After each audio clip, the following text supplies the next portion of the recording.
ऐका ना, आज मदर्स डे. सगळीकडे हॅप्पी मदर्स डेचं स्टेटस, फोटो, रील्स दिसतात.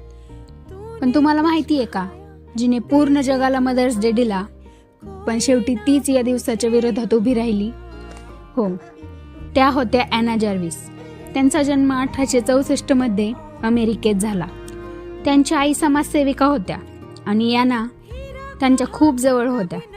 पण जेव्हा त्यांच्या आईचं निधन झालं तेव्हा त्या पूर्णपणे एकट्या पडल्या आणि तिथूनच सुरू झाला मदर्स डेचा प्रवास. त्यांना वाटलं जगात एक असा दिवस असावा की ज्या दिवशी लोक आपल्या आईला वेळ देतील, तिच्याबद्दल कृतज्ञता व्यक्त करतील आणि मनापासून प्रेम दाखवतील. पण हळूहळू सगळं बदलायला लागलं.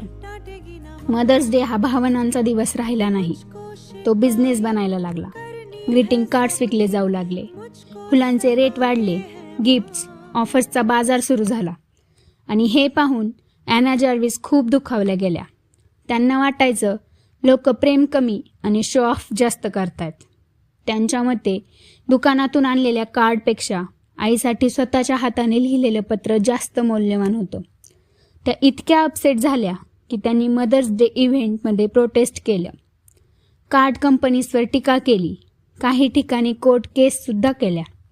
हे सगळं करताना त्यांची आर्थिक परिस्थितीही बिघडली. आणि सगळ्यात दुःखाची गोष्ट म्हणजे जगभरातील आईंसाठी दिवस निर्माण करणारी ही स्त्री स्वतः मात्र आयुष्यभर एकटी राहिली.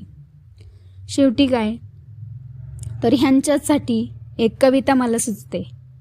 कितीही कर्तृत्व गाजवा तुम्ही, पण झेप कमी पडते. आईने कडेवर घेतल्यावरच आपली उंची वाढते. उगाच कशाला त्या अध्यात्म आणि श्रद्धेच्या गप्पा हाणता. आईच्या पोटी जन्माला येताना आणि देव कुठे आहे म्हणता. आईला सतत मुलांचा ध्यास, त्यांच्या प्रेमाची धुंदी. बाळांनी गंमत आणली नाही तरी आई सदा आनंदी.